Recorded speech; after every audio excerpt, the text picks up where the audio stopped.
본문을 읽기 시작한 지 이제 두 번째 시간입니다. 지난주에 처음으로 자본론 본문을 읽었는데 어떻게 읽을 만하셨는지 모르겠습니다. 어 저는 이제 뭐 나름 여러 차례 반복해서 보다 보니까 그 어느 정도 이제 내용이 익숙해지긴 했지만은 처음 접한 분들은 상당히 예 '읽는 게 이제 만만치 않다.'라는 느낌을 아마 받으셨을 겁니다. 예. 어 그리고 정치경제학 입문 강의를 이제 들으신 분과 안 들으신 분인 확실히 이제 이해 차이가 있을 수밖에 없어요. 그래서 다시 말씀드리지만은 한 번도 그 입문 강의를 들은 적이 없는 분들은 한 번 정도 따로 시간을 내서 앞부분 정도라도 어 한 1-2-3강 정도까지만 들으시면 돼요. 일단 우리가 지금 당장 다루고 있는 내용을 보려면은 상품하고 화폐, 1권 1 편과 관련된 내용들은 예 그 수준에서 다 확인이 되기 때문에 한 번 정도는 들어 주시기 바랍니다. 그리고 오늘 공부할 내용이 1장 3 절인데 그전에 이제 지난 시간에 우리가 예 살펴봤던 내용을 다시 한번 이제 떠올려 보도록 하겠습니다. 예. 1장 1 절의 제목이 상품의 두 요소였어요. 그 상품의 두 요소가 사용 가치와 가치였습니다. 자, 사용 가치는 뭘 의미한다? 쓸모 있는 물건이라는 의미로 사용이 되고 있습니다. 그래서 사용 가치라는 용어가 아직도 이제 낯서신다면은 그냥 이거를 이제 이 용어를 볼 때마다 '아 이건 쓸모 있는 물건을 뜻한다.'라고 이제 계속 떠올리시면 돼요. 그러다 보면 이제 어느 순간 익숙해질 수 있거든요. 그다음에 때로는 그 상품이 가지고 있는 쓸모, 유용성을 뜻하기도 합니다, 사용 가치가. 자, 그래서 어떤 물건이 상품이 되려면 반드시 사용 가치여야 한다라는 거죠. 아무짝에도 쓸모없는 물건이 상품이 될 수는 없어요. 그런데 상품은 사용 가치이기만 한 것이 아니라 동시에 다른 상품과 일정한 비율로 교환이 되죠. 그걸 박스가 교환 가치라고 부릅니다. 그래서 교환 가치란 뭐냐? 한 상품과 다른 상품, 하나의 사용 가치와 다른 사용 가치가 교환되는 비율이 바로 교환 가치입니다. 그리고 오늘 우리가 이제 공부해 나가면서 확인하겠는데 이 교환 가치의 가장 완성된 최종적인 우리한테 가장 익숙한 형태가 가격입니다. 이렇게 되고요. 자, 그런데 서로 다른 사용 가치들끼리의 이제 교환의 배후에 뭐가 있다? 우리가 이제 가치라고 명명한 그 상품의 생산에 지출된 인간의 노동이 있는 겁니다. 그래서 상품은 사용 가치이면서 가치다. 이렇게 이제 기억을 하면 되고 이 가치는 우리 눈에 보이지 않죠. 그런데 우리는 이 가치를 예 그 상품과 다른 상품과의 교환 비율, 교환 가치를 통해서 확인을 할 수가 있다라는 거예요. 그래서 가치를 우리 눈에 보이게 이제 해 주는 표현 방식이 교환 가치, 가격이다라는 거죠. 자, 그래서 가치의 실체가 인간의 노동, 조금 더 엄밀하게는 추상적 인간 노동이라고 규정하는 이론이 노동 가치 이론입니다. 그리고 그 상품의 가치 크기는 그것을 재생산하는 데 사회적으로 필요한 노동 시간에 의해서 결정이 돼요. 그렇죠. 자, 현재 시점에서 그 상품을 똑같이 만드는 데 필요한 노동 시간인데 특정한 개인이 특정한 상품을 만들 때 들인 노동 시간이 바로 가치가 되는 것이 아니라 사회적으로 필요한 노동 시간입니다. 몇 가지 조건이 있었죠. 그 사회의 정상적인 생산 조건에서 지배적이고 평균적인 노동 숙련도와 노동 강도를 발휘해서 그 상품을 생산할 때 필요한 노동 시간, 이것이 사회적으로 필요한 노동 시간이었어요. 자, 이렇게 이제 상품이 사용 가치면서 가치라는 이중적인 성격으로 나타나기 때문에 네 그것을 생산하는 데, 상품을 생산하는 데 예 투입되는 이제 노동도 사용 가치를 생산하는 구체적 유형 노동과 가치의 실체를 형성하는 추상적 인간 노동이라는 이중적인 성격을 가질 수밖에 없고 왜 이런 이중성이 중요한지에 대해서도 말씀을 드렸어요. 우리는 하필 예 사회적 분업, 생산이 자연 발생적으로 무정부적으로 진행되는 그런 사회에서 살고 있기 때문에 생산의 결과물을 시장에서 상품으로 교환하는 것이 불가피하고, 그랬을 때 예 사용 가치들끼리 이제 교환을 위해서 공통된 어떤 것으로 이제 환원하는 게 필요하다라는 거죠. 그것이 바로 그 상품의 생산을 위해서 지출한 이제 비용이고요. 그것을 우리가 에 인간의 노동, 으 즉 가치라고 이제 명명을 한 거다라는 거죠. 네.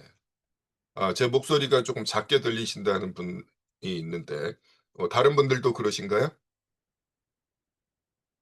예. 뭐 다른 분들은 괜찮으신 것 같은데 본인이 지금 사용하고 계신 그 기기를 조금 예 음량을 좀 조절을 해 보시기 바랍니다.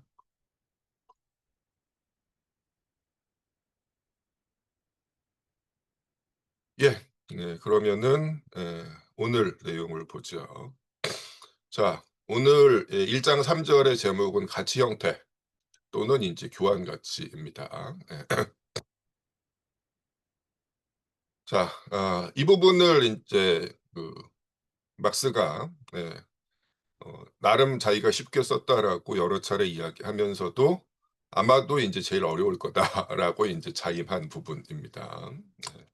다시 보면은 그 도급한 인제 서문에서 그렇게 이야기하고 있잖아요, 초판 서문에서. 예. 화폐 형태로 완성되는 가치 형태는 이제 매우 초보적이고 단순하기는 한데 예 이 가치 형태에 관한 절이 "어렵다."라는 얘기예요. 이걸 빼면 인제 "이걸 이해하기 어렵다고 비난할 수는 없다."라고 이야기하는 건데 예 네. 이건 인제 막스 기준이기 때문에 독자들의 인제 생각은 다를 수밖에 없겠지만 어쨌거나 막스 스스로도 이 가치 형태에 관한 절이 '조금 어렵게 느껴질 거다.'라는 걸 인제 인정을 하고 있다라는 거죠. 네, 같이 읽어 보면서 정말로 그렇게 인제 어려운지 읽을 만한지 한번 확인을 해 보도록 하겠습니다. 네. 우리가 지난 시간에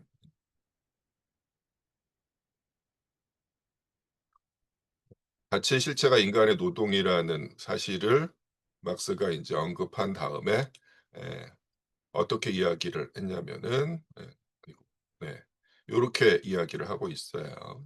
그 상품의 교환 관계 또는 교환 가치에서 나타나는 공통인자는 바로 상품의 가치다. 그리고 우리는 연구가 진행됨에 따라 교환 가치야말로 가치의 필연적인 표현 양식 또는 현상 형태임을 보게 될 것이다.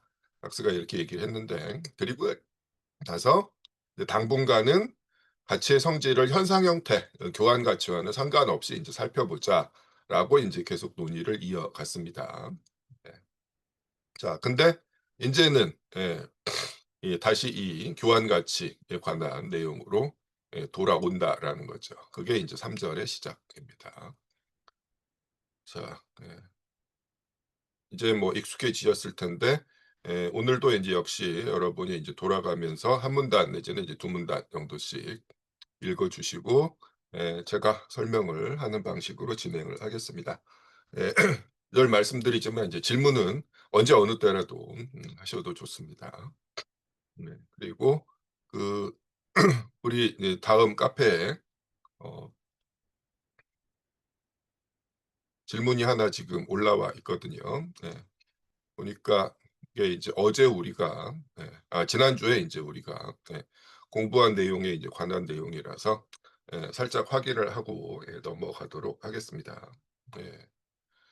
자, 상품의 가치가 상품의 생산에 드는 이제 노동 시간이라고 규정이 돼 있는데 사람도 상품이라면 운동선수나 이제 연예인의 높은 몸값은 어떻게 설명할 수 있는 거냐라는 거죠.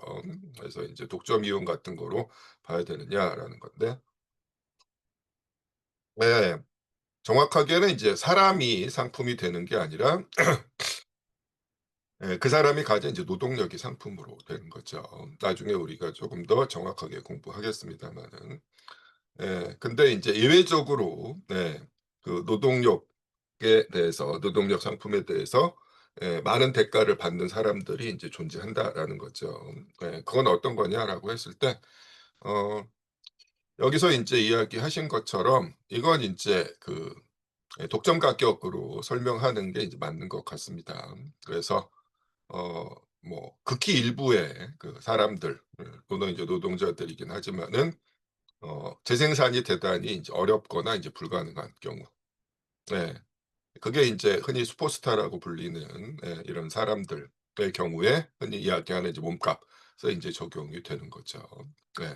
물론 인제 자본가들이 그만큼 많은 비용을 지불하는 것은 그만큼을 지불하고도 그 사람을 인제 뭐 자기 인제 혼수나 또는 인제 영화나 이런저런 프로그램에 출연시켰을 때 그것 이상의 인제 더 많은 그 이익을 내서 이윤을 얻을 수 있을 거라는 그 생각이 있기 때문에 이제 그런 거긴 하지만은 이런 경우는 인제 독점 가격으로 설명하는 게 맞다고 생각합니다. 그래서 인제 지난 시간에 우리 그 본문에는 이제 나와 있지 않지만 제가 잠깐 설명을 드렸죠.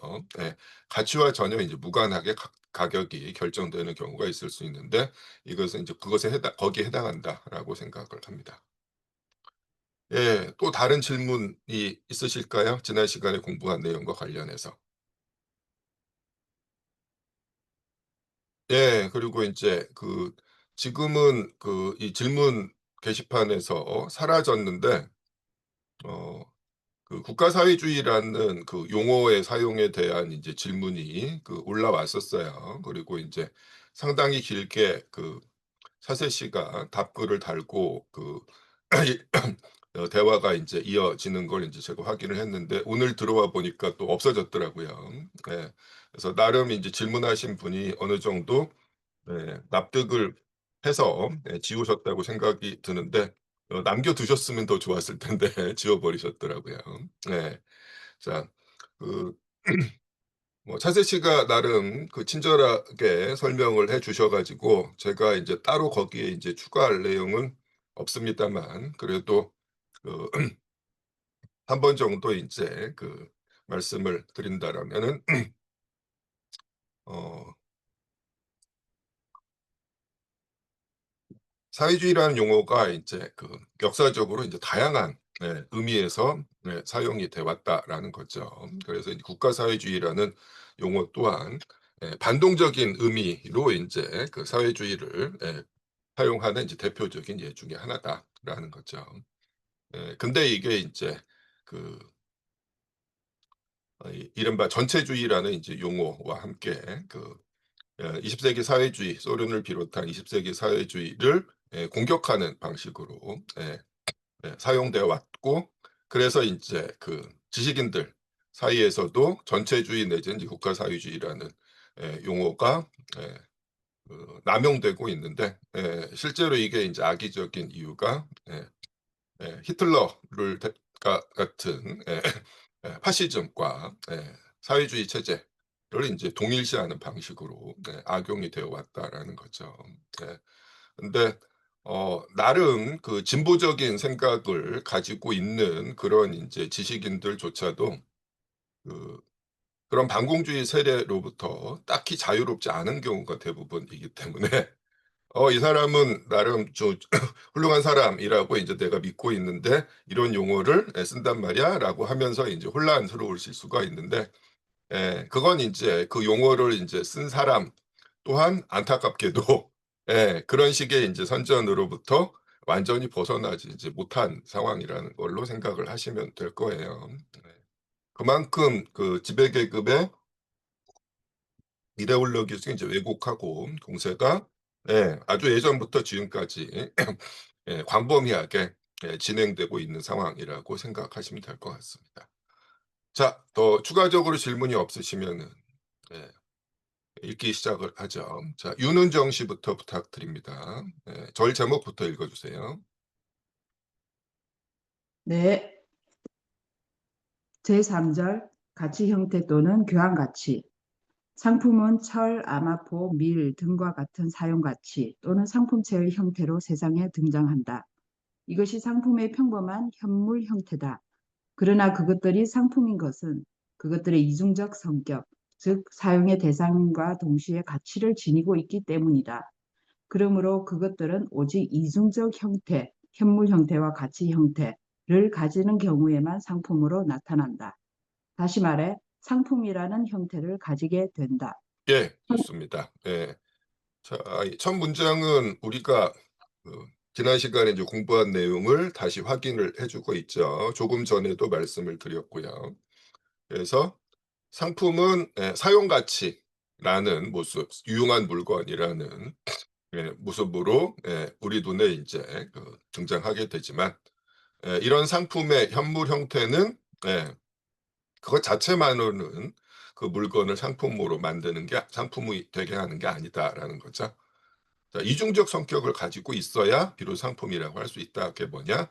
사용의 대상인과 동시에 가치를 가지고 있어야 한다라는 거죠. 상품의 이중성에 대한 이야기고 이것도 인제 앞서 또 말씀을 드렸어요. 이렇게 될 수밖에 없는 이유는 우리가 살고 있는 사회가 흔히 시장 경제라고 인제 불리는데 그 사회적 분업이 자연 발생적으로 무정부적으로 진행되는 사회이기 때문에 그 생산의 이제 결과물을 서로 교환하는 것이 불가피한 사회이기 때문이다라는 거예요. 그래서 상품 생산 자체가 폐지가 된다라면은 이른바 인제 사회적 분업이 서로 전혀 다른 방식으로 예 뭐 아주 쉽게 얘기해서 이제 계획에 의해서 의도적으로 조직적으로 조직된다라면은 생산의 결과물을 굳이 상품으로 교환할 필요가 없다라는 거죠. 자, 그다음 보도록 하겠습니다. 이소미 씨 부탁드립니다. 네. 상품의 가치가 객관적으로 실제한다는 것은 어느 누구도 그것이 어디 있는지 알 수 없다는 점에서 과부 퀴클리와는 구별된다. 셰익스피어 헨리 4세 제1부 제3막 제3장의 대사 일부를 살짝 바꾼 표현. 상품 가치의 실제에는 상품체의 감각적이고 거친 객관적 실제와는 정반대로 단 한 분자의 물질도 들어있지 않다. 그러므로 사람들이 어떤 하나의 상품을 아무리 돌려가며 만지면서 조사해 보더라도 그것이 가치를 가진 물건이라는 것을 알 수 없다. 그러나 만약 우리가 모든 상품은 인간 노동이라는 동일한 사회적 실체의 표현일 경우에만 가치로서 객관적 성격을 가지게 된다는 것. 따라서 가치로서 상품의 객관적 성격은 순수히 사회적인 것이라는 것을 기억한다면 가치는 오직 상품과 상품 사이의 사회적 관계에서만 나타날 수 있다는 것은 자명하다. 사실 우리는 상품들의 교환 가치 또는 교환 관계로부터 출발해 상품 속에 숨어 있는 가치를 찾아냈다. 이제 우리는 다시 이 가치의 현상 형태로 되돌아가야 하겠다. 예, 좋습니다. 자, 어 뭐 첫 문장에 인제 뭐 과부 키클리가 인제 나와 가지고 '뭔 소린가.' 싶으실 텐데 사실 내용 자체는 그렇게 어려운 게 아니죠. 상품의 가치가 눈에 보이지 않는다는 사실입니다. 그래서 나름 인제 그 막스 나름의 인제 유머 내지는 자신의 인제 박식을 과시하는 건데 막스가 인제 셰익스피어의 희곡을 즐겨 읽었다고 합니다. 그래서 인제 뭔가 찾아봤더니 셰익스피어 희곡 중에 인제 헨리 4세라는 작품이 있는데 이 문구가 인제 나온 배경은 대충 이런 거예요. 이 헨리 4세라는 사람이 인제 영국 왕이었는데 왕이 되기 전에 인제 왕자 시절에 나름 인제 궁중의 암투가 심했다라는 거죠. 왕위 계승 내지는 이제 권력을 잡기 위한. 그래서 인제 왕자 시절에 에 나름 인제 뭔가 똑똑해 보이면은 견제하고 위협을 받기 쉽기 때문에 의도적으로 좀 허랑방탕한 파라코 생활을 했다라는 겁니다. 그리고 그런 식으로 인제 허랑방탕한 생활을 하는 중에 인제 자기 부하 한 명을 데리고 드나들었던 인제 그 여인숙 있죠. 인제 주점을 겸한 곳에 인제 주인장 이름이 퀴클리라는 사람이에요. 그러면서 인제 이 문장은 어디서 나오냐면 그때 이 퀴클리라는 사람하고 당시 왕자였던 헨리 4세의 인제 부관이 농담 따먹기 비슷한 얘기를 하는 거예요. 그래서 인제 그 왕자의 부하가 헨리 4 세의 부하가 "아 이 그 퀴클리라는 사람은 도대체 어디 있는지 이제 알 수가 없다. 그 땅에서도 그 찾을 수가 없고 물에서도 찾을 수가 없다. 양서류인가 보다." 뭐 이런 식으로 되도 않는 농담을 하니까 퀴클리가 인제 정색을 하고 "무슨 소리냐. 예. 내가 어디 있는지 누구라도 바로 알 수 있다."라는 식으로 반박을 하는데 "내가 어디 있는지 누구라도 알 수 있다. 쉽게 알 수 있다."라는 문장에 단어를 몇 개 바꾸면은 살짝 바꾸면은 여기서 인제 이야기하고 있는 것처럼 "누구도 그것이 어디 있는지 알 수 없다."라는 식의 인제 의미가 된다라는 겁니다. 예. 딱히 뭐 어렵거나 중요한 얘기는 아닙니다. 어쨌거나 상품의 가치는 눈에 보이지 않는다라는 거예요. 그래서 결국에는 인제 인간 노동이라는 인제 사회적 실체가 인제 가치이기 때문에 우리 눈에는 인제 보일 수 없다라는 거예요. 그리고 애초에 우리가 인제 지난 시간에 1 절에서 교환 가치, 교환 관계로부터 출발을 했죠. 그러면서 인제 그것들의 인제 배후에 있는 공통적인 요소로서 가치, 인간의 노동을 찾아냈던 거예요. 그래서 그때 이후로 그 교환 가치에 대한 언급이 따로 없이 2 절까지 쭉 논의를 전개했는데 이제 다시 이 가치의 현상 형태, 교환 가치로 되돌아가 보자라고 주제를 전환을 하고 있습니다. 자, 그다음 문단 보겠습니다. 자, 송문이라고 인제 지금 쓰여 있는데요. 부탁드립니다. 네. 상품들은 사용 가치의 잡다한 현물 형태와 뚜렷이 구분되는 하나의 공통적인 가치 형태, 즉 화폐 형태를 가지고 있다는 것은 누구나 다 알고 있다. 그러나 여기서 우리는 부르주아 경제학이 일찍이 시도조차 하지 못했던 것을 수행해야 한다. 즉, 이 화폐 형태의 발생 기원을 밝혀야 한다. 다시 말해 상품들의 가치관계에 포함되어 있는 가치 표현의 발전을 가장 단순한, 거의 눈에 띄지 않는 형태로부터 휘황찬란한 화폐 형태에 이르기까지 추적해야 한다. 이것이 달성될 때 화폐의 신비는 곧 사라질 것이다. 예, 좋습니다. 자, 3 절에 인제 목적을 이야기하고 있어요. 뭐다? "화폐 형태의 발생 기원을 밝히는 거다."라고 인제 이야기하고 있는데 그렇게 하기 위해서 화폐가 아직 등장하지 않은 단계에서 인제 출발한다라는 거죠. 그래서 이 가치 표현의 발전을 가장 단순한 형태로부터 휘황찬란한 최종 형태까지 인제 추적을 할 거다. 이렇게 지금 이야기를 하고 있습니다. 그래서 출발점은 이제 가장 단순한 형태겠죠. 보도록 하겠습니다. 옥승원 씨 부탁드립니다. 가장 단순한 가치 관계는 두말할 것도 없이 어떤 상품과 다른 종류, 그것이 어떤 것이든 다른 종류의 한 상품 사이의 가치 관계이다. 그러므로 두 상품의 가치들 사이의 관계는 한 상품의 가치의 가장 단순한 표현을 제공한다. A. 단순한 개별적 또는 우연적 가치 형태. 제1형태. X량의 상품 A는 Y량의 상품 B 또는 X량의 상품 A는 Y량의 상품 B와 가치가 같다. 20m의 아마포는 한 개의 저고리 또는 20m의 아마포는 한 개의 저고리와 가치가 같다. 1. 가치 표현의 두 끝. 상대적 가치 형태와 등가 형태. 모든 가치 형태의 비밀은 이 단순한 가치 형태 속에 숨어 있다. 그러므로 이 가치 형태의 분석이 우리의 중요한 난관이다. 종류가 다른 두 상품 A와 B, 우리의 예에서는 아마포와 저고리에서는 여기서 분명히 두 개의 서로 다른 기능을 한다. 아마포는 자기 가치를 저고리로 표현하며 저고리는 이런 가치 표현의 재료가 된다. 제1상품은 능동적 기능을 하며 제2상품은 수동적 기능을 한다. 20m의 아마포를 가진 사람이 시장에서 한 개의 저고리를 주면 자기의 아마포를 팔겠다고 외치는 상황을 상상하면 이해하기 쉽다. 이 경우 저고리를 가진 사람은 틀림없이 아마포를 가질 수 있다. 제1상품은 자기 가치를 상대적 가치로 표현한다. 바꾸어 말해 그 상품은 상대적 가치 형태로 있다. 제2상품은 등가물로서 기능한다. 다시 말해 그 상품은 등가 형태로 있다. 예, 좋습니다. 자, 3 절이 인제 어렵게 느껴지는 그 이유가 뭘까라고 인제 생각을 해 보면은 제 경험상 인제 여기서부터 인제 막혔을 가능성이 이제 높다라는 겁니다. 제일 처음부터 그래요. 이제 뭔 소리냐? 자, 가장 단순한 형태로부터 출발한다라고 인제 이야기하면서 뭐 단순한 가치 형태, 개별적 가치 형태, 우연적 가치 형태 인제 이렇게 부르고 있는데 암합하고 인제 저고리 사이의 인제 교환을 인제 가지고 시작을 합니다. 근데 그러면서 "모든 비밀이 이 형태에 숨어 있다."라고 이야기해요. 근데 실제로 그렇거든요. 실제로 그렇습니다. 근데 도대체 어떤 소리인지 인제 감이 잘 잡히지 않을 가능성이 높습니다, 처음 읽었을 때는.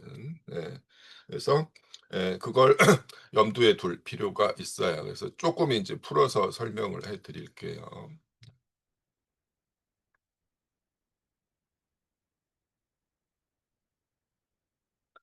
자, 아까 나왔듯이 우리가 지금 읽고 있는 1장 3 절의 목표는 화폐 형태의 발생 기원을 밝히는 거죠.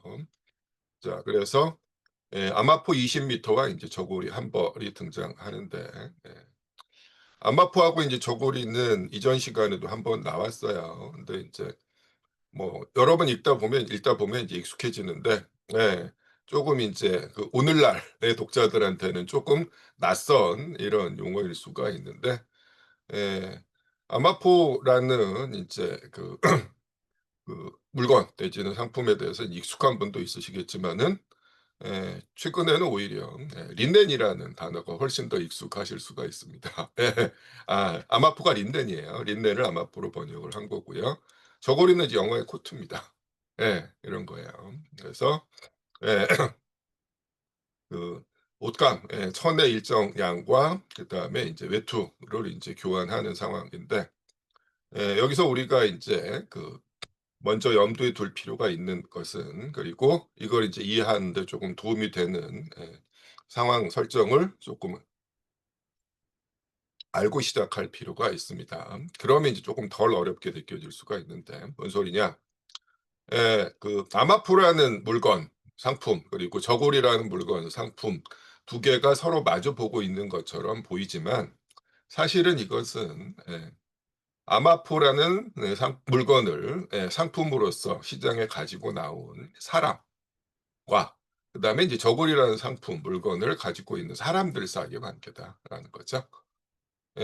뭐 다음 시간에 우리가 공부할 1장 4 절에 가면은 이렇게 인제 우리가 살고 있는 자본주의 사회, 상품 생산 사회에서는 사람들 사이의 관계가 이제 물건들 사이의 관계로 나타난다라는 측면을 막스가 이제 물신숭배라는 인제 용어로 표현을 하고 있는데 이 상황을 일단 염두에 두실 필요가 있어요.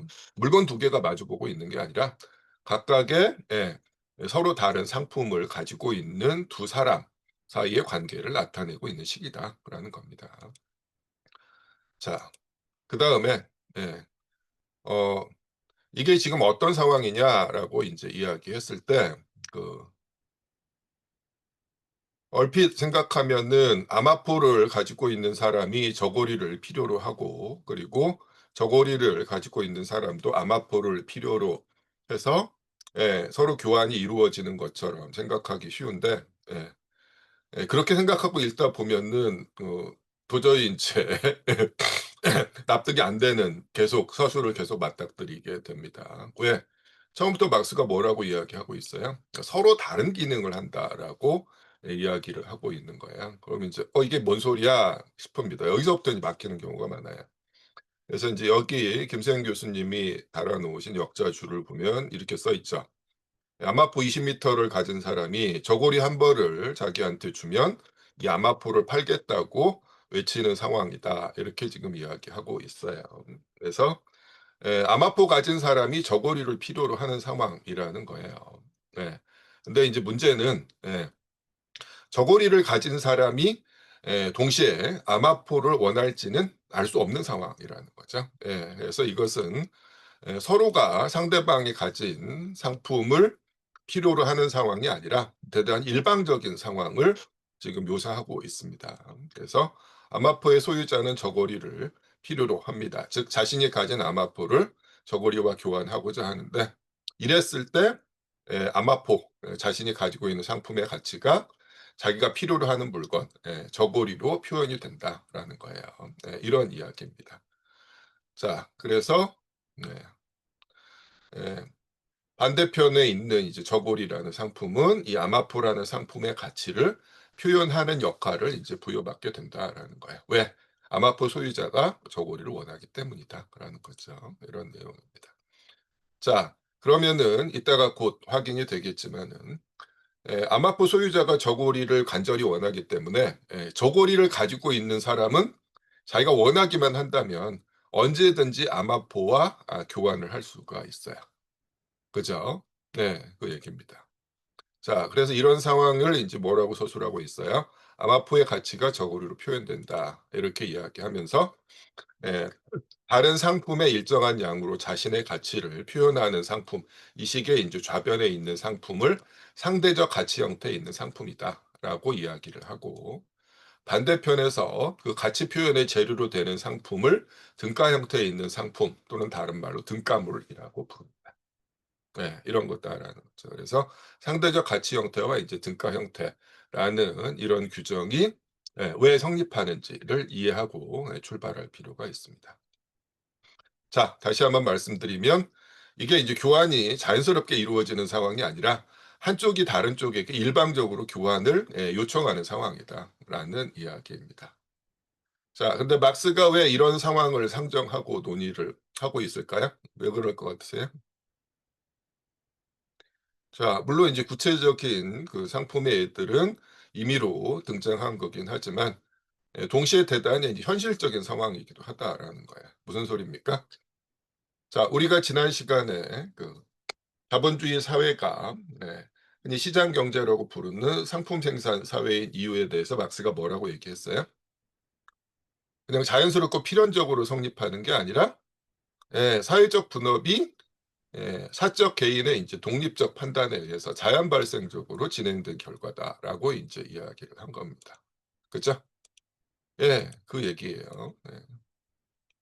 그렇기 때문에 이 아마포를 생산해서 시장에 가지고 나온 사람이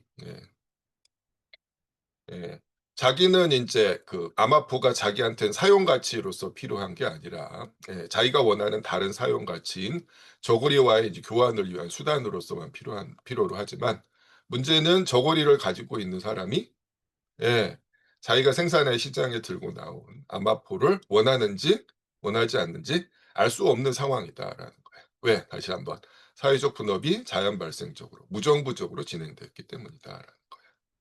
말 되나요? 이제 이런 배경을 인제 염두에 두고 읽으실 필요가 있다라는 거죠. 그게 인제 이 앞부분에서 막스가 서술하고 있는 상대적 가치 형태, 등가 형태, 자신의 가치를 다른 상품으로 표현한다 또는 이제 가치 표현의 재료가 된다. 능동적 기능, 수동적 기능 이런 것들의 이제 의미다라는 거죠. 자, 요 내용과 관련해서 질문이나 하실 말씀이 있으면 지금 해 주세요. 이걸 염두에 두고 읽으면은 이제 쪼끔 덜 어려울 수가 있습니다. 자, 그다음 문단으로 가겠습니다. 심성보 씨 부탁드립니다.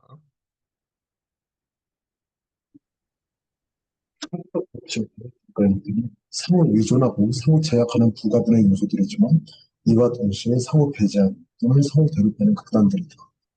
이 두 끝이 잠시만요. 지금 그 뭐 지난 시간에서도 인제 계속 그랬는데 그 심성복 씨가 읽으실 때 아마 이제 외부에 계셔서 그런지 계속 인제 울리는 현상이 일어나요. 그리고 목소리가 그 정확하게 전달이 안 되는 문제가 인제 발생을 합니다. 그래서 죄송하지만은 인제 그 환경이 쪼끔 인제 바뀌기 전까지는 그 여러분들이 같이 듣고 있기 때문에 심성부 씨한테 인제 읽기를 부탁드리는 게 쪼끔 어려울 수도 있을 것 같아요. 요건 양해를 좀 해 주시기 바랍니다. 예. 자, 뭐 딱히 그런 이유가 딱히 다른 이유가 아니라 그것 때문이고요. 그다음에 인제 제가 그 질문을 하시라고 했는데 그 채팅으로 질문이 하나 올라왔는데 상대적 가치 형태라는 이제 말에서 상대적이라는 말이 잘 이해가 안 된다라고 인제 이야기를 했는데 뭐 사실 이것도 뭐 심각한 의미는 아닙니다. 여기 보면 이제 제1 상품은 자기의 가치를 상대적 가치로 표현한다라고 인제 이야기하는데 글쎄 인제 뭐 제가 생각하기에는 그 이 첫 번째 상품이 인제 저고리라는 상품의 가치를 인제 표현하는 방식이 다른 상품의 일정한 양으로 인제 나타내는 방식이거든요. 이제 그걸 상대적 가치라고 쓴 거라고 인제 생각이 됩니다. 무슨 소리냐?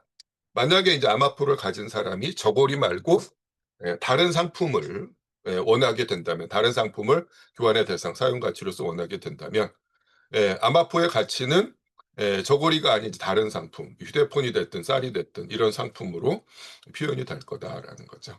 그런 의미에서 인제 상대적 가치라고 썼다라고 생각을 합니다. 예.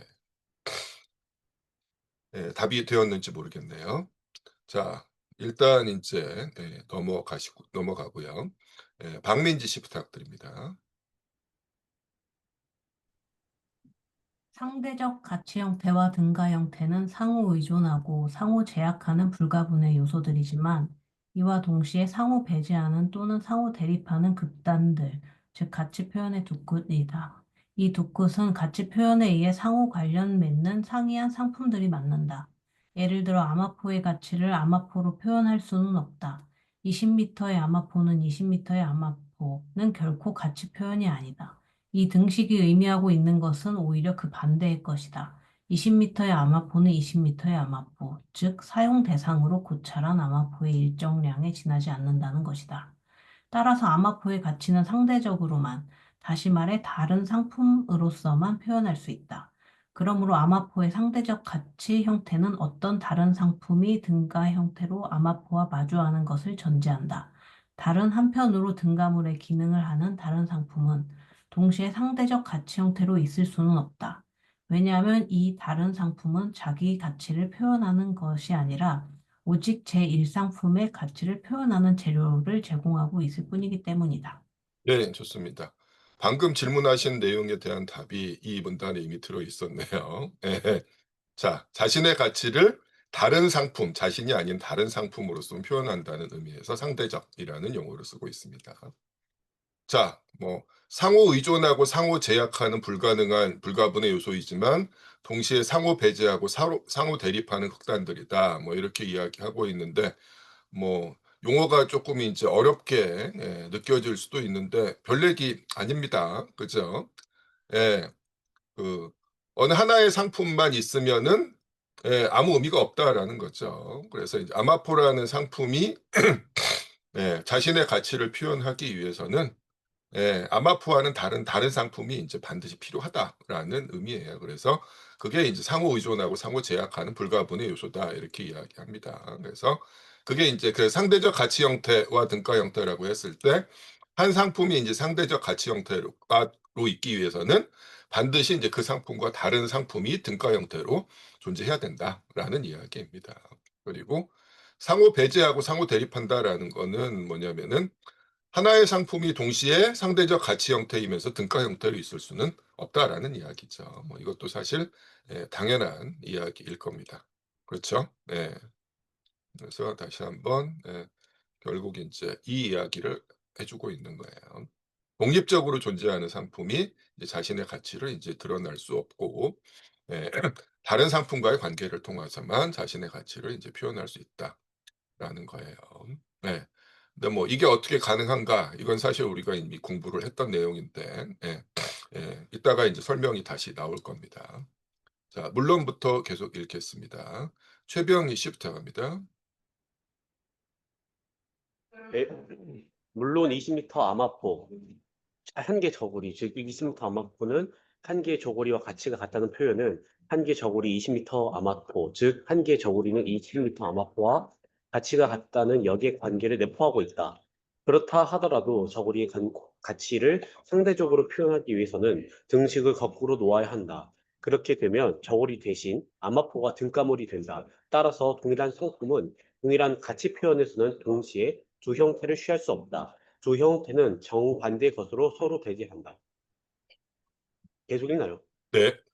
어떤 상품이 상대적 가치 형태로 있는가 아니면 반대로 등가 형태로 있는가는 우리 가치 표현에서 그 상품이 차지하는 현실적 위치에 달려 있다. 다시 말해 그 상품이 자기 가치를 표현하는 상품인가 또는 남의 가치를 표현해주는 상품인가에 달려 있다. 네, 좋습니다. 자, 딱히 어려운 얘기는 아니었죠. 네.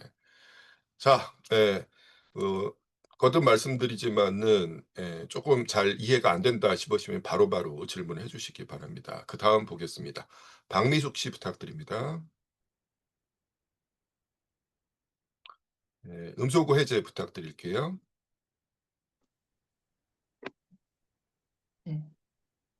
네. 이 상대적 가치 형태 A. 상대적 가치 형태의 내용.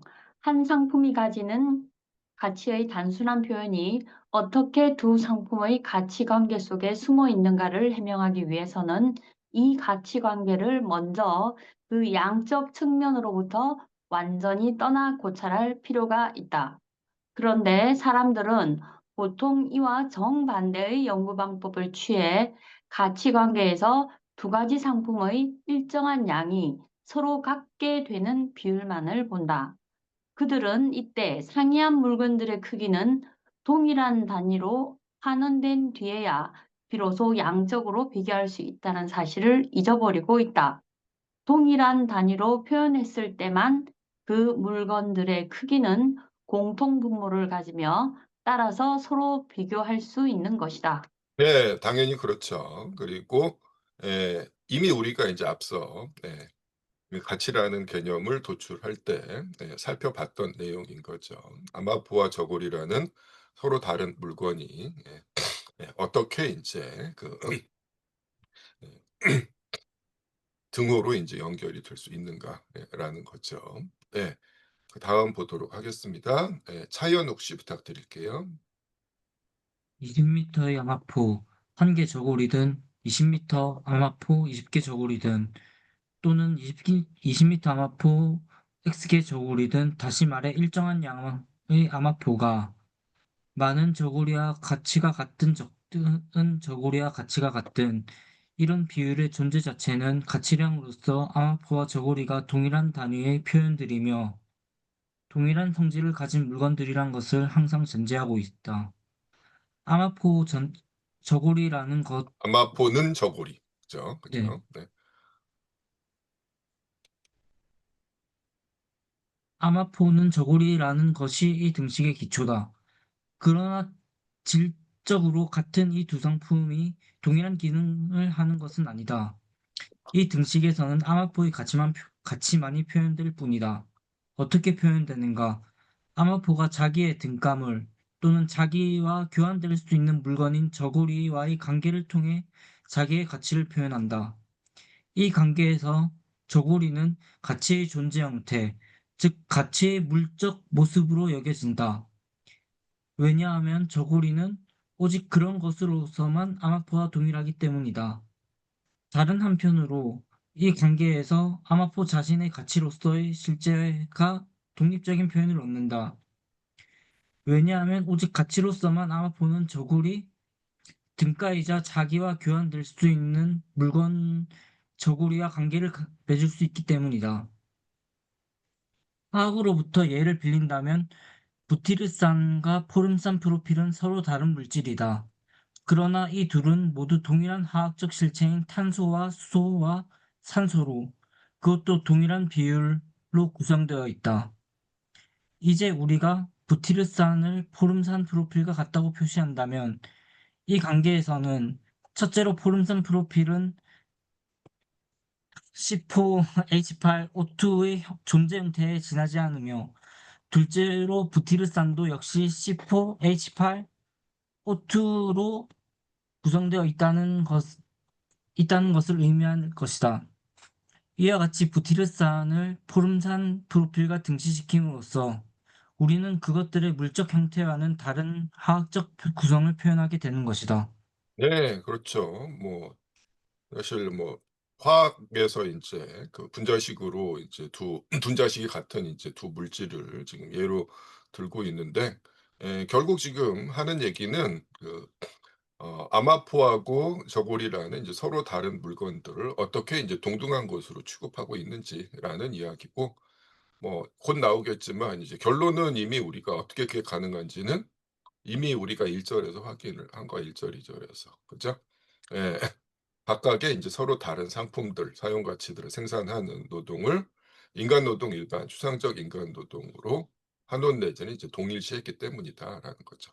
이게 사실은 이제 상품들의 교환 관계에서 사람들이 딱히 의식하지 않는 상태에서 이미 이루어지고 있다라는 겁니다. 그 얘기죠. 자, 그다음 문단 보도록 하겠습니다. 오태석 씨 부탁드립니다. 우리가 가치로서 상품은 인간 노동의 단순한 응고물이라고 말할 때 우리의 분석은 상품을 추상적 가치의 차원으로 환원하는 것이기는 하지만 그 현물 형태와는 다른 가치 형태를 상품에게 주는 것은 아니다. 그러나 제2 상품에 대한 제1 상품의 가치 관계에서는 그렇지 않다. 왜냐하면 여기에서는 제1 상품의 가치 성격이 제2 상품에 대한 자기 자신의 관계를 통해 표면에 나타나기 때문이다. 우리는 저고리를 아마포의 등가물로 삼음으로써 저고리에 체현되어 있는 노동이 아마포에 들어있는 노동과 같다고 표현한다. 저고리를 만드는 재봉과 아마포를 만드는 직조는 그 종류가 다른 구체적 노동임에 틀림없다. 그러나 재봉을 직조에 등치시키는 것은 사실상 재봉을 두 가지 노동에서 진실로 똑같은 것, 즉 인간 노동이라는 양쪽의 공통된 성격으로 환원시키는 것이다. 그리고 이것은 직조도 또한 가치를 짜는 한 재봉과 구별되지 않으며 따라서 추상적 인간 노동일 뿐이라는 것을 말하는 우회적 방식이다. 상이한 상품들 사이의 등가 표현만이 상이한 상품들에 들어있는 각종 노동을 그것들의 공통된 것, 즉 인간 노동 일반으로 실제로 환원함으로써 가치 형성 노동의 독자적 성격을 분명하게 하고 있다. 예, 좋습니다. 자,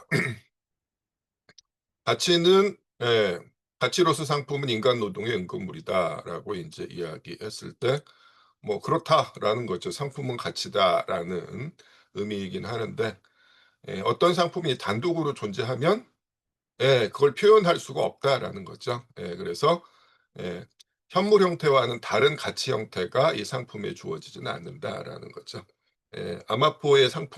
아마포라는 상품이 독자적으로 외따로 떨어져서 이제 존재할 때는 이것 이상으로 나갈 수 없다라는 거예요. 근데 두 번째 상품, 저고리라는 상품이 이제 등장하면 얘기가 달라진다라는 이야기죠. 아마포의 가치가 저고리라는 상품의 일정량으로 나타낼 수 있고, 그게 가능한 이유는 결국 아마포와 저고리를 생산하는 서로 다른 구체적 노동을 수상적 인간 노동 내지는 인간 노동 일반으로 동일시했기 때문이다라는 이야기입니다. 자, 그러나부터 계속 읽겠습니다. 김선호 씨 가능하신가요? 네.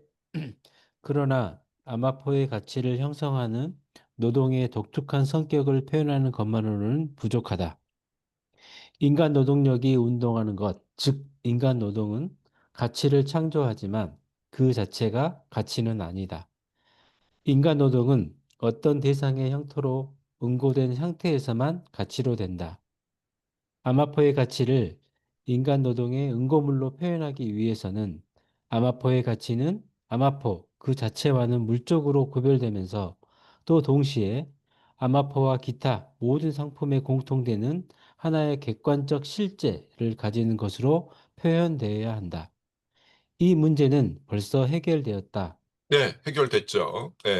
아마포 외부에 저골이라는 물적으로 아마포와 구별되지만 동시에 아마포와 공통된 객관적 실제, 그 가치를 가지고 있는 물건이 등장했기 때문입니다. 자, 이어서 조금 더 읽어주십시오.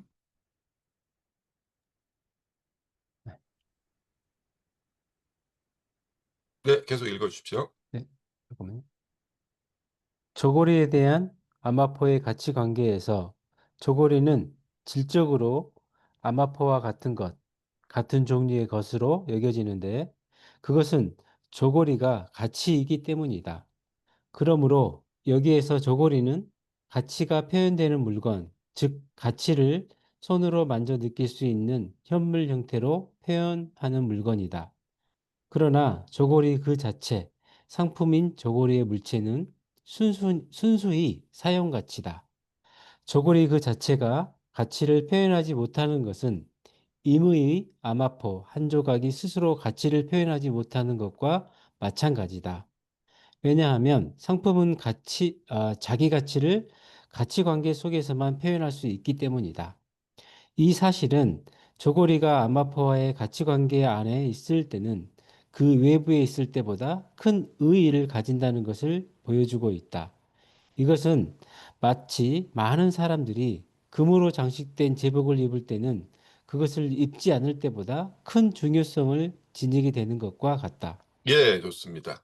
자, 가치 표현의 재료로 기능하는 이제 저고리도 그 자체로는 하나의 그냥 사용 가치일 뿐이다라는 거죠. 근데 아마포와의 이제 관계에서 예, 아마포의 가치를 표현하는 역할을 하게 된다라는 이제 이야기죠. 예.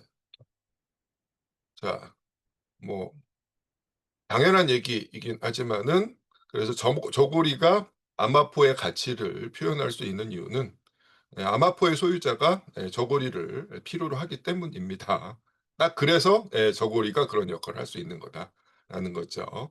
자, 앞으로도 이제 그런 내용들이 계속 강조가 될 거예요. 이어서 임정비 씨 가능한가요? 자, 어려우시면 황진호 씨 부탁합니다. 예, 예. 저고리 생산에는 실제로 재봉이라는 형태로 인간의 노동력이 지출되었다. 따라서 저고리에는 인간 노동이 쌓여 있다. 이 측면에서 본다면 저고리는 가치를 지니고 있는 존재다.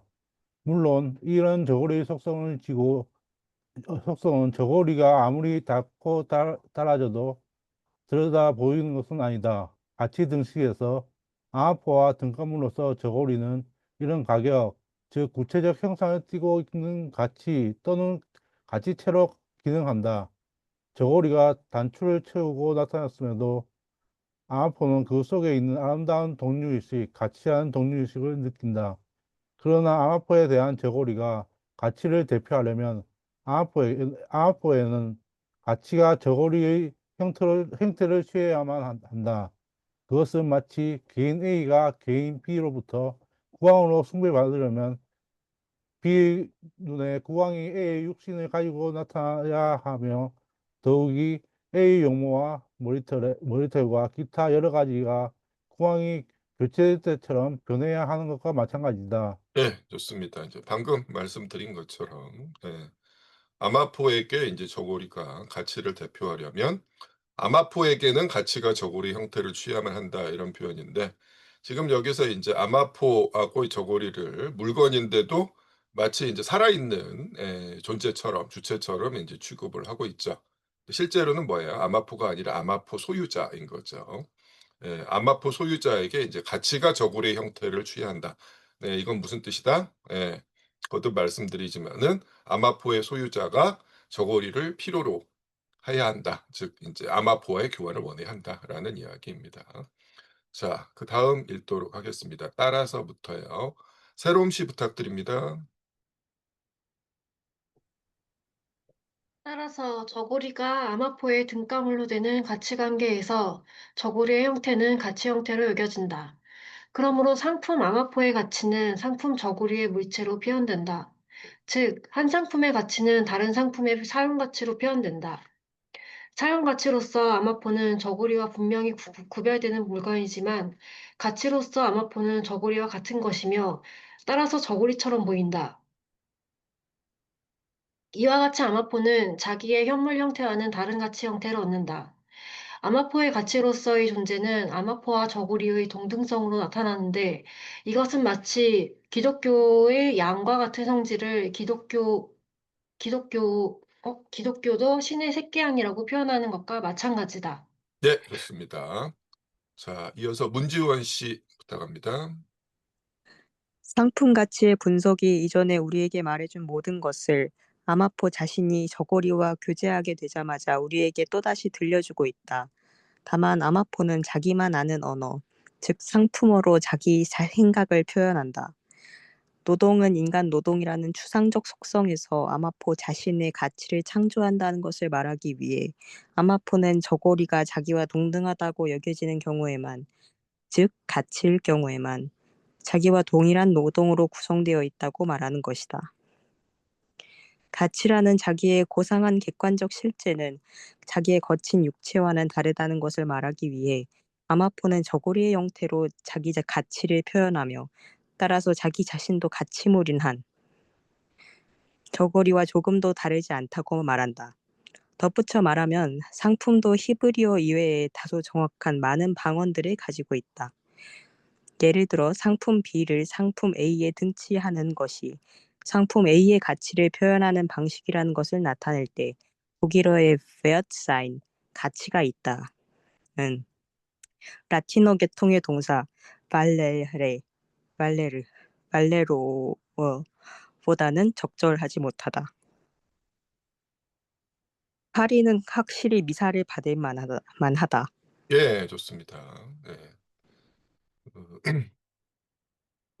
딱히 이제 새로운 내용이 이제 들어있는 건 아니고 우리가 지금 계속 이야기하고 있는 내용을 계속해서 이제 풀어서 설명하고 있는 거죠.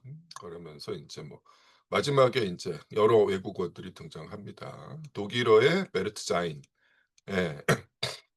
방금 읽으셨을 땐 저보다 더 능숙하게 발음을 하셨는데 예, 가치가 있다라는 뜻이죠. 근데 뭐 라틴어 계통의 동사 몇 가지를 했는데 뭐 발음이 정확하지 않아도 이제 상관은 없는데 예, 찾아봤더니 예, 발레르는 이제 이탈리아어고요. 말로는 스페인어고요. 예, 발로아가 이제 프랑스어라고 합니다. 의미는 다 똑같아요. 예, 베르트자인하고 이제 똑같다라는데 뭐 막스가 생각하기에는 이제 이런 단어들이 이제 훨씬 독일어보다 그 가치라는 이제 개념을 표현하는데 더 적합하다라고 이제 본다라는 거죠. 이제 그러면서 이제 그 라틴어 계열의 이제 언어를 사용하는 이제 프랑스어가 훌륭하다라는 얘기를 하고 있는 건데 여기서 이제 등장하는 이제 파리는 확실히 미사를 받을 만하다라는 건 여기 이제 그 역자주에 이제 간단하게 설명이 돼 있는 것처럼 요런 얘기입니다. 그 앙리 사세라는 사람이 프랑스 쪽이겠죠. 지금의 프랑스인지는 모르겠습니다만 어쨌거나 이제 파리 사람들에게 이제 왕으로 초빙이 됐어요. 무슨 소리냐? 뭐 유럽의 이제 왕정의 역사를 보면은 그 이런저런 이유로 이제 국왕 이후에 마땅한 그 직계 승계자가 없을 때는 이런저런 이제 족보를 따져가지고 왕실들끼리 이제 결혼 족보를 따져가지고 가까운 곳에 있는 이런 이제 왕족을 왕으로 모셔오는 경우가 드물지 않았죠. 그래서 앙리 사세라는 사람도 프랑스에 살고 있는 사람이 아니었어요. 그래서 이제 그 선대가 이제 결혼을 해서 다른 나라에 살고 거기서 나고 자란 사람인데 그 사람을 이제 왕으로 모셔오기로 했는데 당시에 이제 파리 프랑스가 이제 그 카톨릭을 국교로 하고 있었기 때문에 근데 이제 이 사람은 개신교를 이제 믿고 개신교 신자였다라는 거죠. 모태 신앙이겠죠. 근데 우리는 이제 국교가 카톨릭이니까 당신은 이 왕이 당신을 이제 왕으로 인정해 줄 테니까 개종을 하십시오라는 얘기를 했는데 그래 이제 왕 되는 조건으로 미사를 받는다라는 건 이제 뭐 카톨릭 신자가 되면 이제 카톨릭식의 이제 예배를 드려야 되는 거죠. 그래서 이제 미사를 받는다라는 건데 그래서 파리가 미사 한 번에 가치가 있다라는 의미입니다. 직역을 하면은 실제로 이런 얘기를 했는지 안 했는지 모르겠지만 그 요건을 받아들이고 나서 이제 이런 얘기를 이런 말을 한 것으로 이제 알려져 있다라는 이야기죠. 역시 딱히 뭐 대단히 중요한 얘기는 아니었습니다. 넘어가겠습니다. 유미리 씨 부탁드립니다. 이와 같이 가치관계를 매개로 상품 B의 현물 형태는 상품 A의 가치 형태로 된다. 다시 말해 상품 B의 물체는 상품 A의 가치를 드러내는 거울로 된다. 상품 A는 가치체이자 인간 노동의 체현물인 상품 B와 관계를 맺음으로써 상품 가치 B를 자기 자신의 가치의 표현 재료로 삼는다. 상품 A의 가치는 이와 같이 상품 B의 사용 가치로 표현되어 상대적 가치 형태를 얻게 된다. 예, 이렇게 되죠. 예, 좋습니다. 예, 조금 더 읽어 주십시오. 예, 주제가 조금 바뀌었어요, 이제는. 예. 네. B. 상대적 가치 형태의 양적 규정. 자기의 가치를 표현해야 하는 각 상품은 예컨대 15리터의 밀, 100g의 커피 따위와 같이 일정한 양의 유용한 물건이다. 이 주어진 상품량에는 인간 노동의 일정량이 들어있다. 따라서 가치 형태는 가치 일반뿐이 아니라 양적으로 규정된 가치, 가치량도 표현해야 한다. 그러므로 상품 A의 상품 B에 대한 가치관계, 아마포의 저고리에 대한 가치관계에서는 저고리라는 상품 종류가 가치체 일반으로 아마포의 질적으로 등치될 뿐 아니라 일정량의 가치체 또는 등가물 예컨대 한 개의 저고리가 일정한 양의 아마포 예컨대 20m의 아마포에 등치된다. 예, 좋습니다. 자, 앞서 우리가 이제 봤던 부분의 이제 소제목은 상대적 가치 형태의 내용이었어요. 다시 말해서 하나의 상품이 자신과는 다른 상품으로 어떻게 자신의 가치를 이제 표현할 수 있는가에 대한 이야기고, 이건 우리가 이제 지난 시간부터 계속 확인했던 것처럼 서로 다른 상품의 생산에 지출된 서로 다른 구체적 노동들을 인간 노동 일반으로 이제 동일시한 결과다라는 거였습니다. 자, 그걸 이제 명확하게 하고 나서 이번에는 양적인 규정, 이른바 이제 교환 비율에 관한 내용으로 넘어가고 있는 거예요. 자, 그다음에 어디 보자.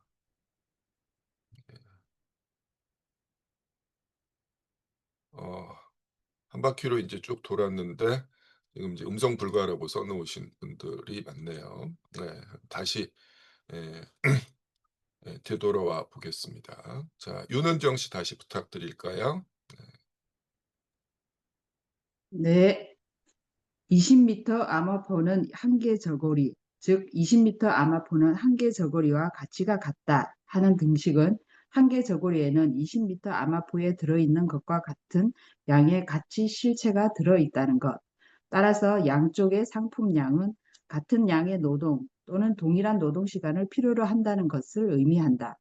그러나 20m 아마포나 한 개 저고리의 생산에 걸리는 노동 시간은 재봉 또는 직조의 생산성이 변동할 때마다 변동한다.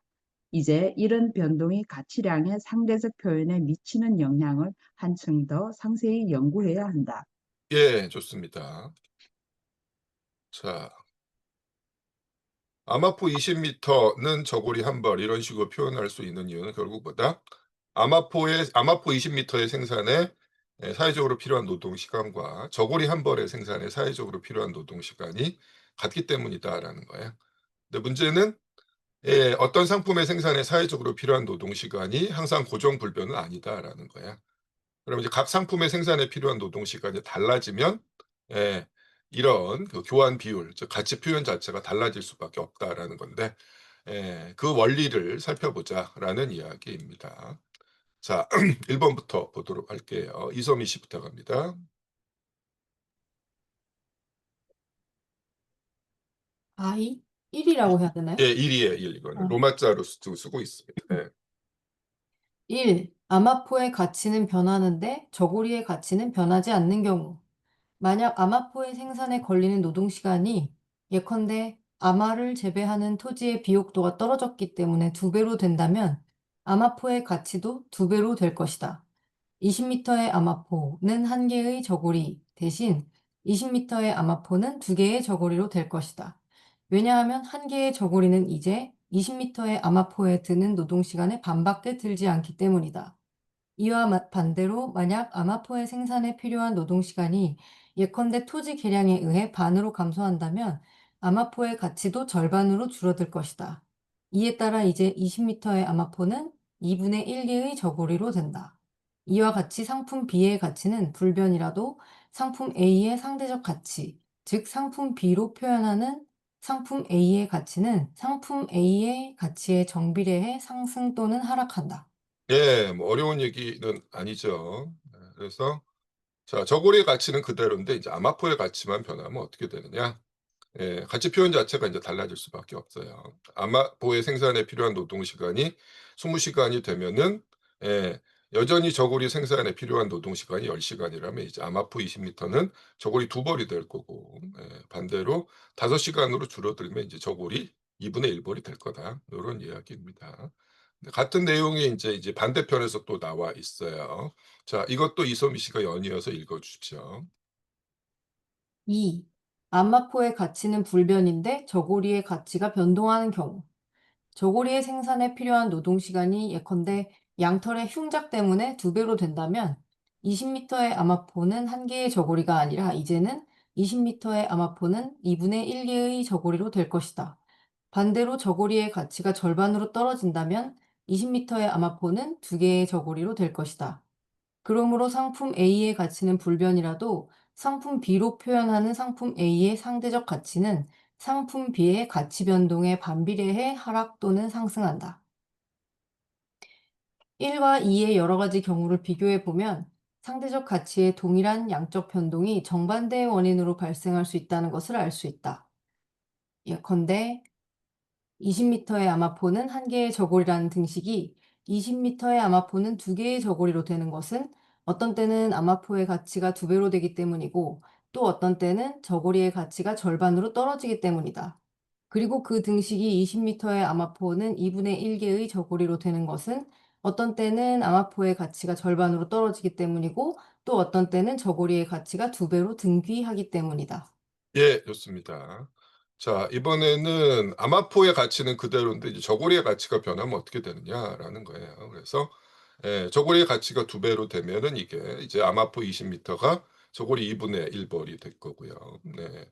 저고리의 가치가 5시간이 되면은 저고리 아마포 20m는 이제 저고리 2벌 이렇게 나타날 거다라는 거예요. 그래서 겉보기로는 이제 전혀 다른 겉보기로는 같은 가치 표현의 변화가 전혀 다른 이유. 한쪽에서는 이제 아마포 자신의 가치를 표현하고자 하는 상품의 가치 변동으로부터 다른 한쪽에서는 가치 표현의 재료가 되는 등가물 상품의 가치 변동으로부터 동일한 결과가 나올 수 있다라는 거예요. 자, 그다음에 3번 보겠습니다. 옥승원 씨 부탁합니다. 아마포와 저고리의 생산에 필요한 노동량이 동시에 동일한 방향으로 그리고 동일한 비율로 변동하는 경우, 이 경우 이 상품들의 가치가 아무리 변동하더라도 여전히 20m의 아마포는 1개의 저고리다. 이 상품들의 가치 변동은 이 상품들의 가치가 변하지 않는 제3의 상품과 비교할 때만 드러난다. 만약 모든 상품의 가치가 동시에 동일한 비율로 상승하거나 하락한다면 그 상품들의 상대적 가치는 변하지 않을 것이다. 이 경우 상품 가치의 현실적인 변동은 동일한 노동 시간에 생산되는 상품량이 이전에 비해 더 많은가, 더 적은가로 드러날 것이다. 예, 이렇게 되겠죠. 이것도 어렵지 않은 내용이고요. 예, 조금 더 읽어 주십시오. 아마포와 저고리 각각의 생산에 필요한 노동 시간, 그것들의 가치가 동시에 동일한 방향이면서 서로 상이한 정도로 또는 반대 방향으로 변동하는 경우, 이와 같은 각종 조합이 한 상품의 상대적 가치에 주는 영향은 1, 2, 3의 경우를 적용해 간단히 알 수 있다. 이와 같이 가치량의 현실적 변동은 가치량의 상대적 표현, 즉 상대적 가치의 크기에 명확하고 완전하게 반영되진 않는다. 한 상품의 상대적 가치는 자기 가치가 불변이라도 변동할 수 있으며 또한 자기 가치가 변동하더라도 여전히 불변일 수 있다. 끝으로 그 상품의 가치량과 이 가치량의 상대적 표현이 동시에 변동하더라도 그 변동이 반드시 일치하지도 않는다. 예, 좋습니다. 자, 지금까지 이제 막스가 살펴본 게 이제 상대적 가치 형태의 양적인 규정인데, 딱히 이제 어렵지 않은 이제 조금만 생각하면 바로 확인할 수 있는 다양한 경우의 수들을 일일이 이제 설명을 해주고 있어요. 근데 왜 이걸 하느냐? 결론이 여기 있죠. 가치량의 현실적인 변동이 가치량의 상대적 표현에 명확하고 완전하게 반영되지는 않는다라는 거예요. 이게 이제 대단히 중요한 결론입니다. 예.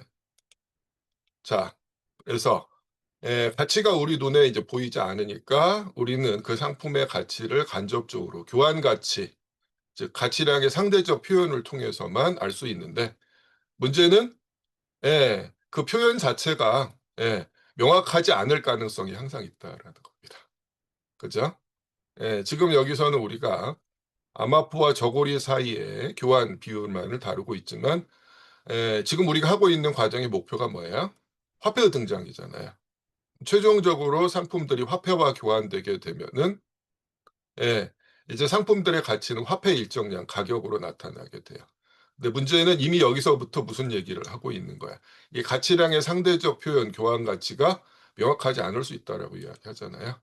그죠? 다시 말해서 우리가 어떤 상품의 가격을 보고 가치를 판단했을 때 그게 정확하지 않을 가능성이 항상 있다라는 거예요. 그래서 가치는 교환 가치로 나타나고 그래서 최종적으로 가격으로 나타나는데 이 가격이 가치를 제대로 표현하지 않을 가능성이 항상 있다라는 사실을 우리가 염두에 둘 필요가 있다라는 거죠. 이건 이제 앞으로 다시 반복이 되겠지만은 이미 여기에서 이제 그 사실을 이제 밝혀주고 있는 겁니다. 그래서 현실에서 우리는 상품의 가격이 상승하면 가치가 늘었다고 생각하고 하락하면 가치가 줄어들었다고 생각하는데 반드시 그러리라는 보장이 없다라는 겁니다. 이걸 기억해 주시기 바랍니다. 자, 여기까지 다시 질문이나 하실 말씀 있으면 해주시기 바랍니다. 그러면 이제 조금 더 가보죠. 자, 3등가 형태야. 이제까지 우리가 살펴본 게 등식의 좌변이었습니다. 상대적 가치 형태인데 이번에 이제 우변으로 넘어갑니다. 박민지 씨 부탁합니다. 3등가 형태. 이미 본 바와 같이 상품 A 아마포는 자기 가치를 자기와는 다른 종류의 상품 B, 저고리 사용 가치로 표현함으로써 상품 B의 하나의 독특한 가치 형태, 즉 등가물이라는 가치 형태를 준다. 상품 아마포는 저고리가 자기의 현물 형태와는 구별되는 가치 형태를 취하지 않으면서도 아마포와 등치될 수 있다는 사실을 통해 가치로서의 자기 자신의 존재를 외부에 드러낸다. 저고리는 직접 아마포와 교환될 수 있는데 이런 형식을 통해 아마포는 사실상 가치로서 자기 자신의 존재를 표현한다. 따라서 어떤 상품이 등가 형태로 있다면 등가 형태의 상품은 다른 상품들과 직접 교환될 수 있다는 것을 가리킨다. 지금 이제 저고리, 등가 형태에 있는 상품에 대한 얘기로 이제 주제가 넘어갔는데 등가 형태에 있는 상품은 그 반대편 상대적 가치 형태에 있는 상품과 직접 교환될 수 있다라는 거야. 그래서 지금 좌변에 있는 아마포가 능동적으로 자신의 가치를 저고리의 일정량으로 표현한다 이렇게 이야기하고 있고 그다음에 이제 저고리는 가치 표현의 재료로서 수동적인 역할을 부여받았다고 얘기하는데 현실의 교환에서는 어느 쪽이 우위에 있겠어요? 등가물 상품을 가진 쪽이 우위에 있을 수밖에 없습니다. 그렇죠? 왜? 아마포의 소유자는 저고리와의 교환을 관절히 원하지만 저고리의 소유자가 그 아마포와의 교환에 응해야 한다는 어떤 그 강제도 존재할 수 없기 때문에 이제 그렇습니다. 다시 한번 이것은 왜 이런 상황이 왜 발생했다? 사회적 분업이 자연 발생적으로 무정부적으로 진행되었기 때문이다라는 거죠. 자, 그 다음 문단으로 가겠습니다. 최병희 씨 읽어주세요. 어떤 하나의 상품 종류, 예컨대 저고리가 다른 상품 종류, 예컨대 아마포를 위해 등가물로 기능하며 그리하여 아마포와 직접 교환할 수 있는 독특한 속성을 획득한다고 하더라도 이것에 의해 저고리와 아마포가 서로 교환되는 비율이 주어지는 것은 결코 아니다. 이 비율은 아마포의 가치량이 주어진 것이라면 저고리의 가치량에 의해 결정된다. 저고리가 등가물로 표현되고 아마포가 상대적 가치로 표현되든 또는 반대로 아마포가 등가물로 표현되고 저고리가 상대적 가치로 표현되든 저고리의 가치량은 여전히 저고리의 생산에 필요한 노동시간에 의해 저고리의 가치 형태와는 관계없이 규정된다. 그러나 저고리가 가치 표현에서 등가물의 위치를 차지하게 되면 저고리의 가치는 양쪽으로 표현될 수 없으며 저고리는 가치 등식에서 사용 가치의 일정량으로 나타날 뿐이다. 좋습니다. 자, 그 양적인 비율을 이제 이야기한다라면은 결국 이제 각각의 상품의 생산에 필요한 노동 시간에 의해서 결정이 될 거고, 근데 이제 가치 표현에서는 이제 노동 시간으로 나타나는 게 아니라 두 상품들 사이 이제 교환 비율로 나타나게 됩니다. 그래서 그리고 이제 등가물인 저고리는 자신의 가치를 표현하는 게 아니라 아마포의 가치를 자신의 일정량으로 표현하고 있죠. 자, 계속 보도록 하겠습니다. 박미숙 씨 부탁드립니다. 예컨대부터요. 예컨대 40m의 아마포는 얼마의 가치가 있는가? 두 개의 저고리와 같다. 상품 종류인 저고리가 여기에서는 등가물의 기능을 하며 사용 가치인 저고리가 아마포에 대해 가치제로서 인정되고 있으므로 일정 양의 저고리는 아마포의 가치량을 표현하는 데 충분하다. 그러므로 두 개의 저고리는 40m 아마포의 가치량을 표현할 수 있지만 결코 자기 자신의 가치량을 표현할 수는 없다. 가치 등식에서 등가물은 항상 어떤 물건, 어떤 사용 가치의 양의 형태만을 취한다는 사실을 피상적으로 이해했기 때문에 베일리나 그의 선행자, 후계자의 다수는 가치 표현에서 오직 양적 관계만을 보는 오류를 범했다. 그런데 사실 어떤 상품이 등가물로 가능할 때 그 상품 가치의 양적 크기는 표현되고 있지 않다. 예, 좋습니다. 네. 자, 다시 한번 등가 형태 상품, 등가물은 반대편에 있는 다른 상품과 직접 교환될 수 있는데 자기 자신의 가치를 표현하고 있는 건 아니다. 이렇게 이야기하고 있습니다. 자, 그다음에 이제 보면은 이제 하는 게 등가 형태의 특징입니다. 세 가지 특징을 이야기하고 있는데 하나씩 보도록 할게요. 송문환 씨 부탁드립니다. 네, 등가 형태를 고찰할 때 눈에 띄는 첫째 특징은 사용 가치가 자기의 대립물인 가치의 현상 상태로 된다는 점이다. 상품의 현물 형태가 가치 형태로 되는 것이다. 그러나 주의하라. 이런 전환을 상품 B, 저고리나 밀 또는 철이 겪는 것은 임의의 다른 상품 A, 아마포가 상품 B와 가치 관계를 맺기 때문이며 그리고 오직 이 가치 관계 안에서의 일이다. 어떤 상품도 자기 자신에 대해 등가물로 관계를 맺을 수 없으며 따라서 자기 자신의 현물 형태를 자기 자신의 가치 표현으로 삼을 수는 없기 때문에 상품은 반드시 다른 상품을 등가물로 삼아 그것과 관계를 맺어야 한다. 즉, 다른 상품의 현물 형태를 자기 자신의 가치 형태로 삼아야 한다. 예, 좋습니다. 자, 그 등가 형태의 첫 번째 특징으로서 사용 가치가 자신의 대립물인 가치 현상 형태로 된다라고 이제 쓰고 있는데 뭐 얼핏 조금 이제 어렵게 느껴질 수도 있는데 사실 별 얘기 아닙니다.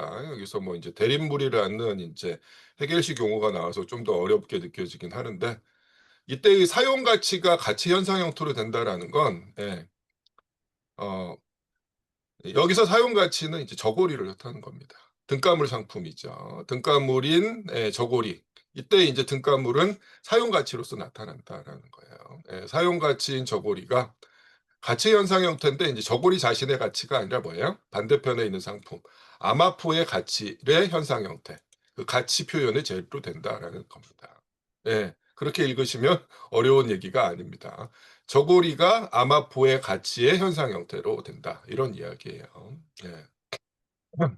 자, 그 다음에 이제 읽어보도록 할게요. 오태석 씨 부탁드립니다.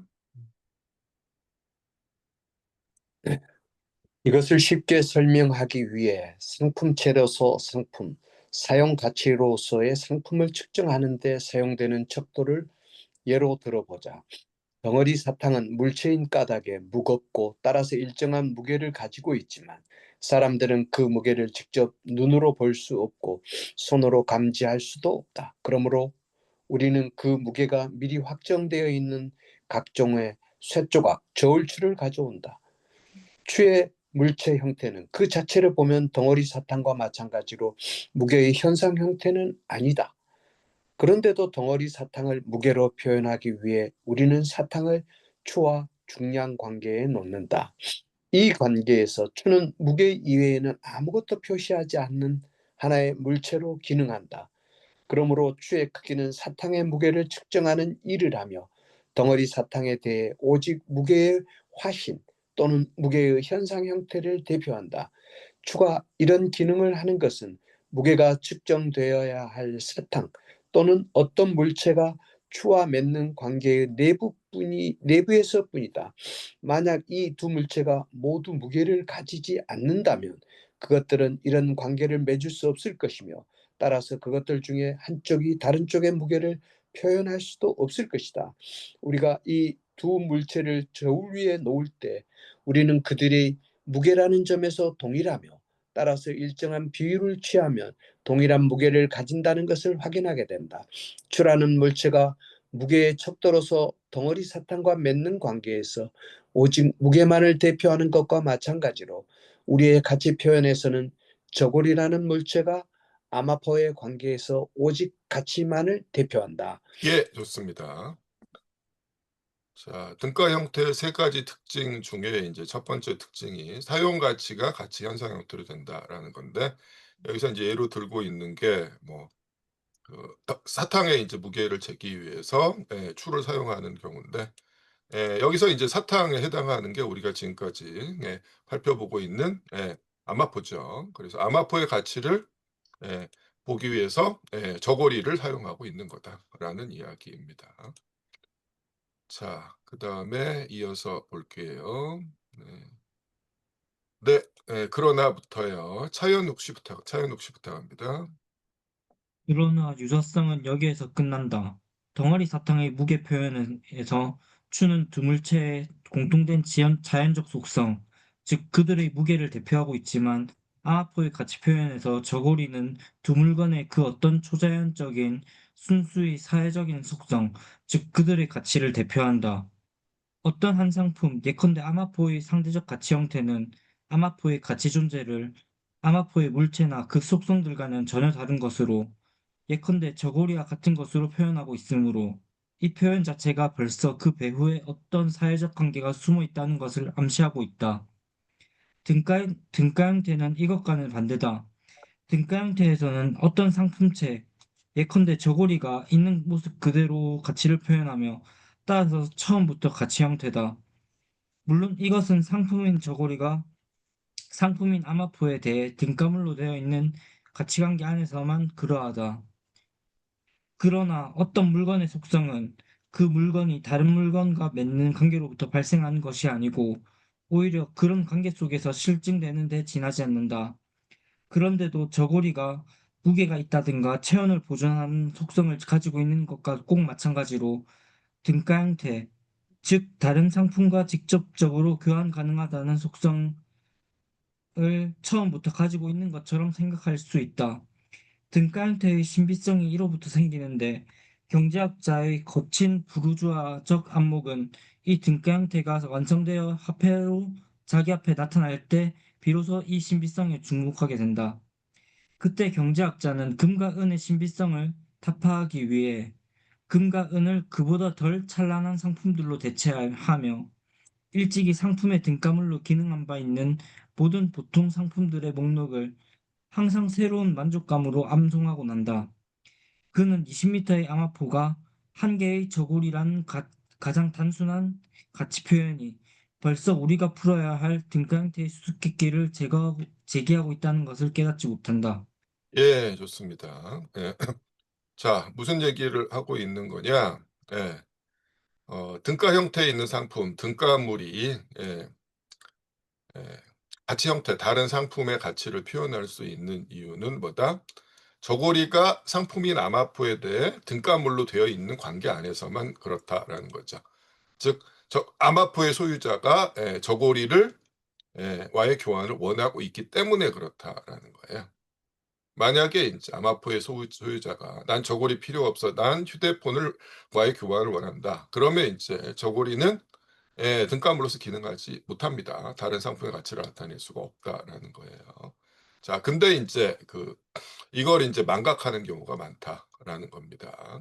그래서 마치 처음부터 그런 속성을 가지고 있는 것처럼 생각할 수 있다라는 이야기입니다. 이걸 이제 등가 형태 신비성이라고 이야기하면서, 뭐 각주 22번을 보면 이제 뭐 해겔을 이제 끌어다가 쓰면서 어떤 사람이 왕인 것은 다른 사람들이 그를 받들어서 신하로서 복종하기 때문입니다. 그래서 다른 사람이 이제 왕으로 인정을 실제 왕이 될 수 있는 건데, 근데 그게 현실인데, 그게 실제 모습인데, 보통 원이 어떻게 생각해요?